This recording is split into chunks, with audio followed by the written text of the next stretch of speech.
Selamat datang kembali teman-teman pada channel Kajian Islam di mana berisi tentang konten berbagai ikan Islam, ceramah-ceramah Islam. Selamat menonton dan enjoy. Kesempatan ini kita akan bahas tentang masalah akibat makanan haram. Saudara seiman, Islam tidak pernah membatasi prestasi dunia.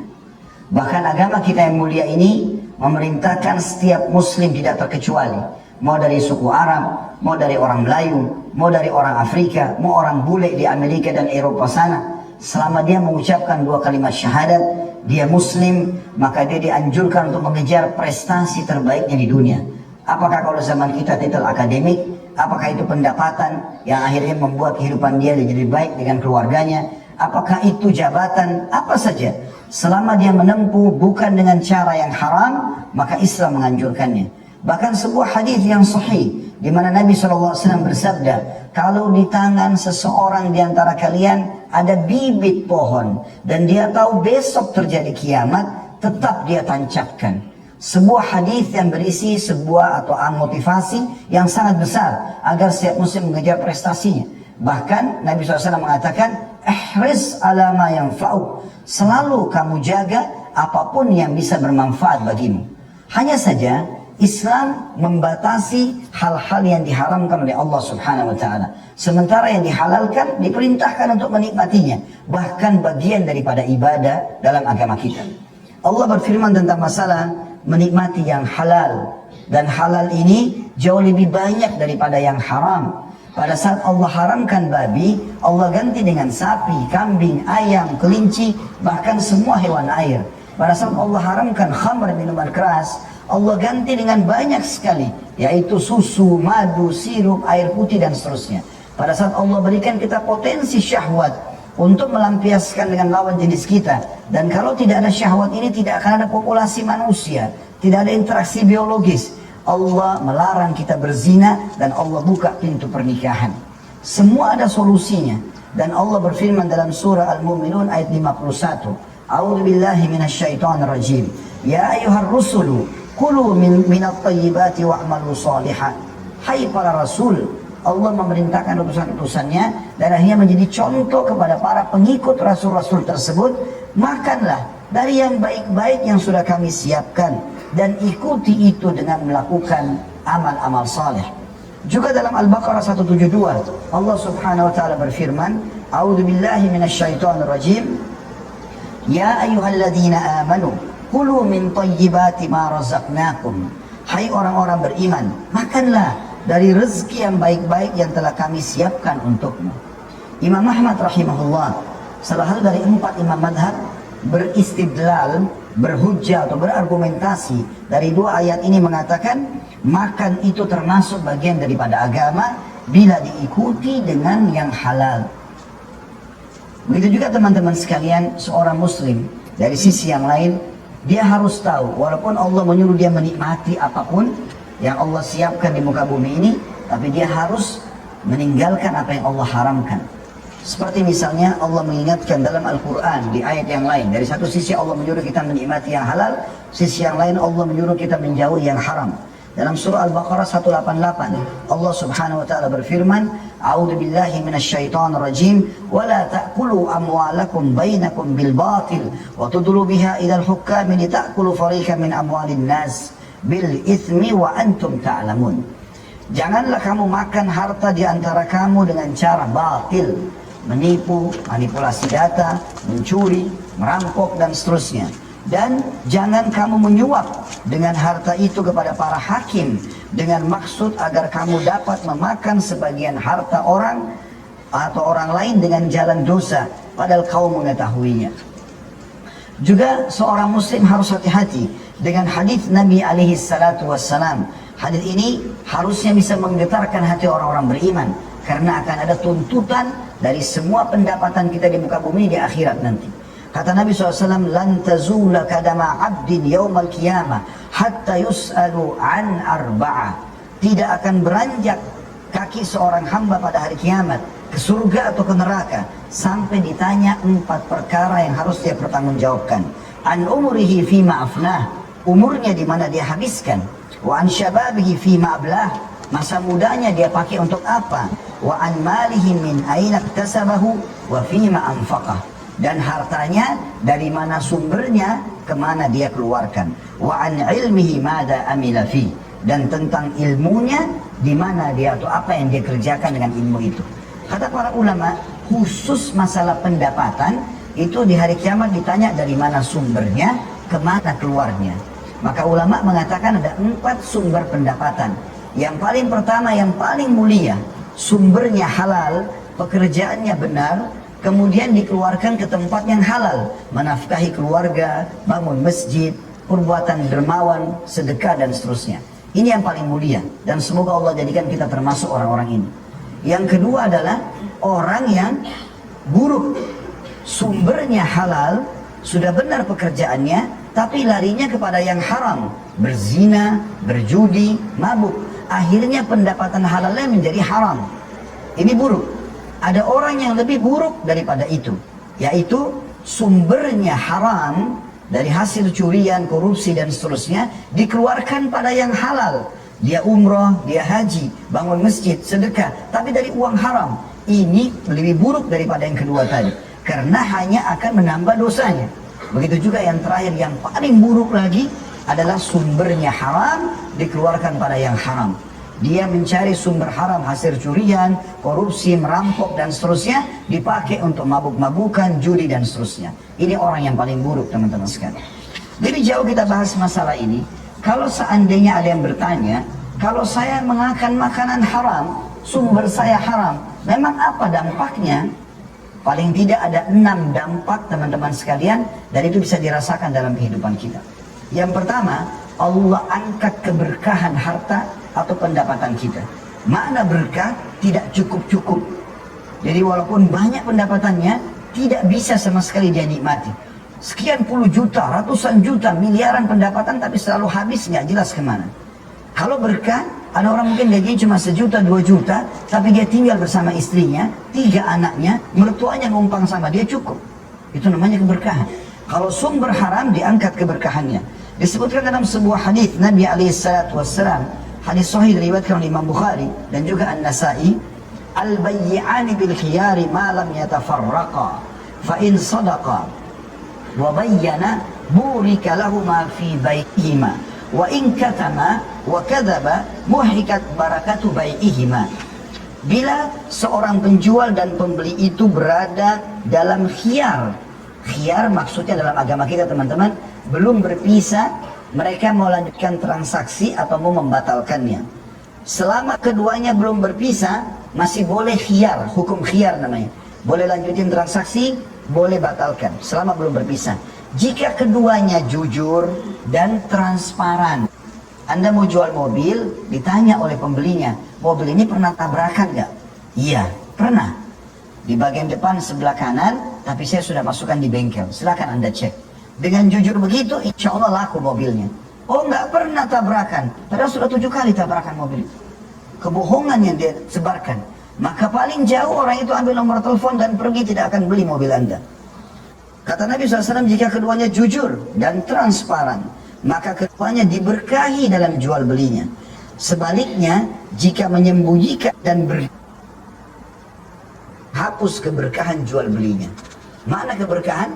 Biar kita jual barang bekas sebagai penjual, uang yang kita terima walaupun sedikit, motor bekas, mobil bekas, apalah, maka tetap itu uangnya akan berkah, akan bisa berkembang lebih banyak.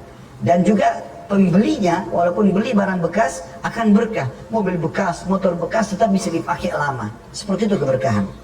Yang kedua, teman-teman sekalian, doa tidak dikabulkan.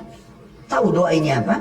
Curhat kita kepada Allah, Sang Pencipta langit dan bumi. Kita kalau sehat, yang ciptakan kita Allah, yang ciptakan kesehatan itu Allah, yang bisa mempertahankannya hanya Allah. Kalau kita sedang sakit dan menghadapi masalah, yang menciptakan kita Allah, yang ciptakan cobaan itu Allah, yang bisa mengangkatnya hanya Allah.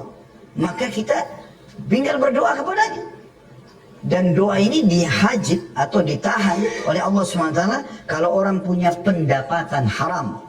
Di dalam sebuah riwayat yang sahih, riwayat At-Tabarani, Nabi SAW mewasiatkan kepada seorang sahabat yang mulia, namanya Sa'ad bin Abi Waqqas radhiyallahu anhu.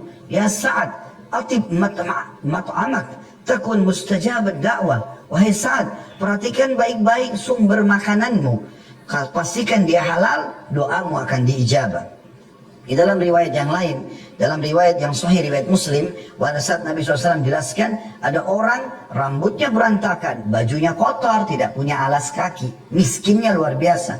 Lalu kemudian dia angkat tangan ke langit mengatakan, ya Allah berikan, ya Allah berikan. Bagaimana Allah berikan? Sementara makanan, minuman, pakaiannya haram.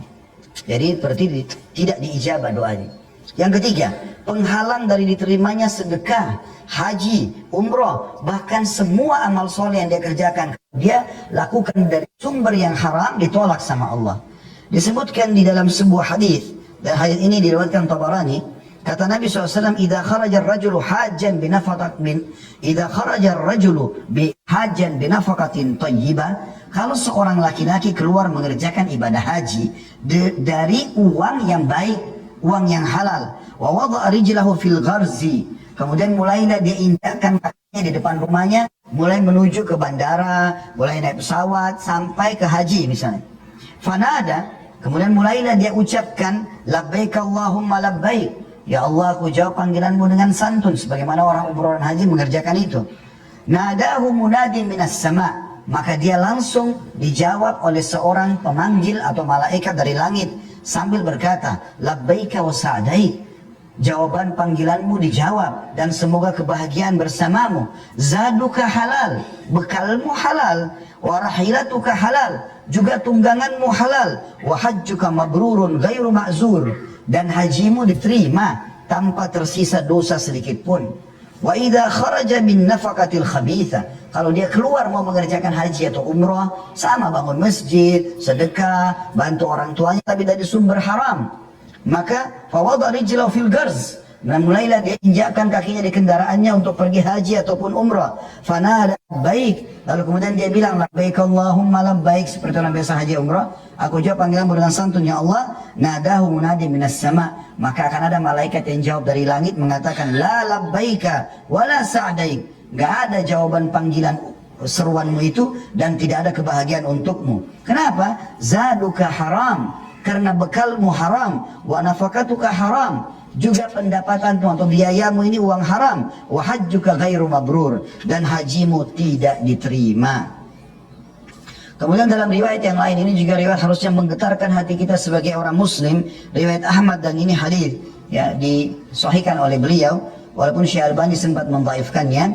Dalam Musnad dikatakan, kata Nabi SAW, la yaktasibu abdun malan min haram, tidak ada seseorang yang sengaja mencari pendapatan haram, fayunfiku minhu fayubarakallahu fi, kemudian dia menginfakkannya, masukkan di kotak amal, sedekah buat biaya orang tuanya, istri sama anaknya, apalah yang dilakukan, maka tidak akan diberkahi oleh Allah, mesti tidak diterima. Wala yatasaddaqu bihi fayuqbalu min, kalaupun dia sedekahkan tidak akan diterima darinya. Wala yatruku khalfa dhahrihi illa kana zadahu ilan nar, dan kalau dia tinggalkan harta haram itu sebagai warisan kepada ahli warisnya, hanya akan menambah jalannya menuju ke neraka. Inna Allah azza wa jalla yamhu sayyi' bis sayyi', Allah tidak pernah menghapus dosa dengan dosa juga, tapi walakin yamhu sayyi' bil hasan, tapi Allah hapus kesalahan justru dengan perbuatan baik.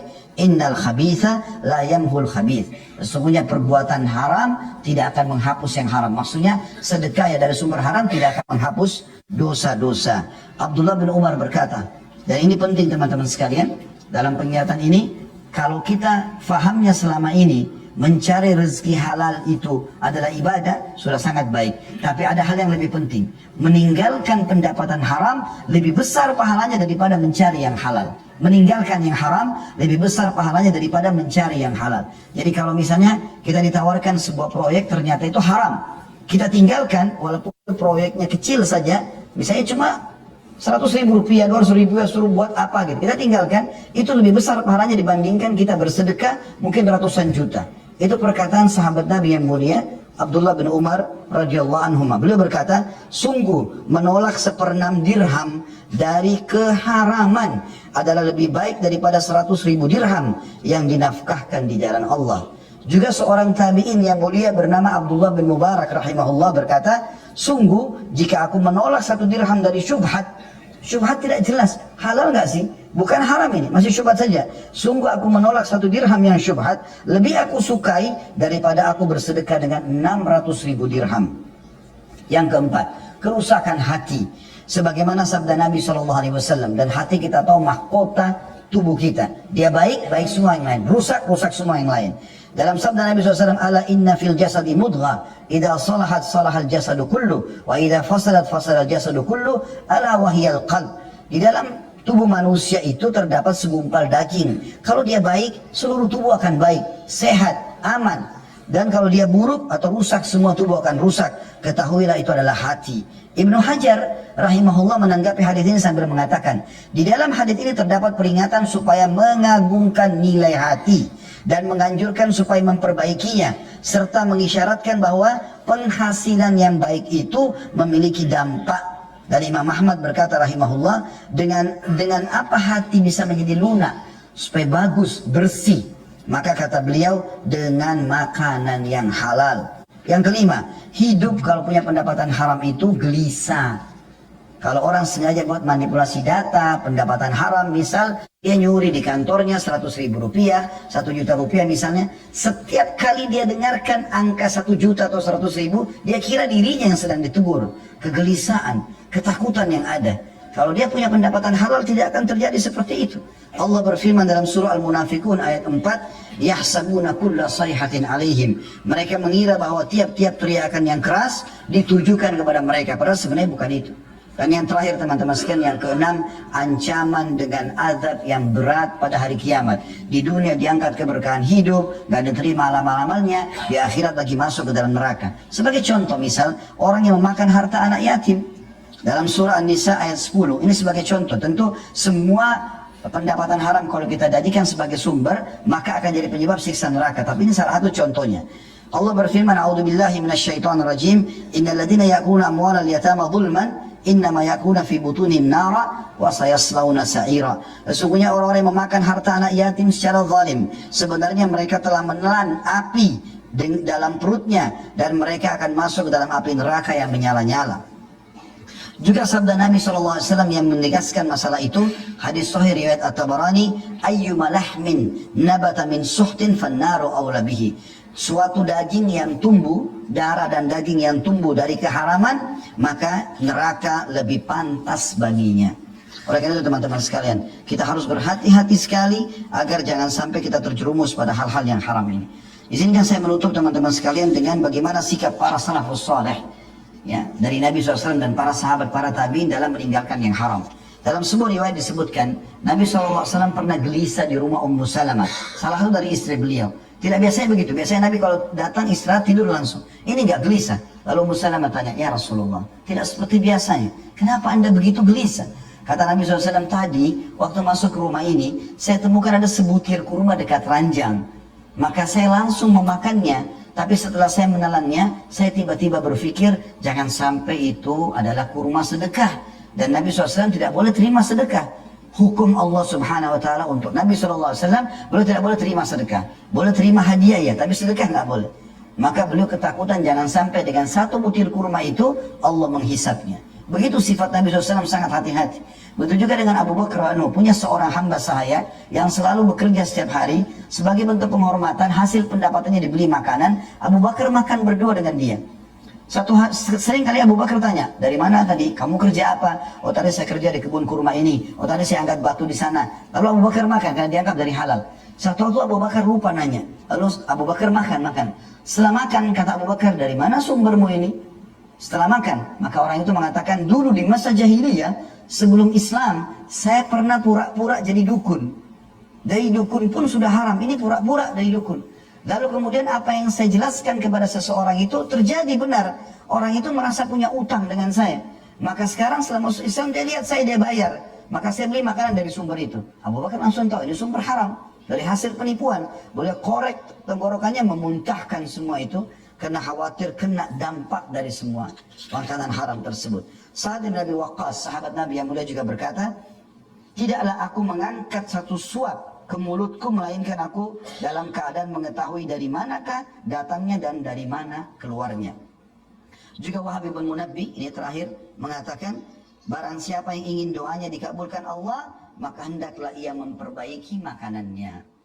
Aku qauli hadza, saya sudah mengucapkan perkataan saya ini, wa astaghfirullah li wa lakum, dan saya beristighfar kepada Allah dan ajak jemaah istighfar kepada Allah. Fastaghfiruhu innahu huwal ghafurur rahim. Beristighfar dan bertobatlah karena Dia Maha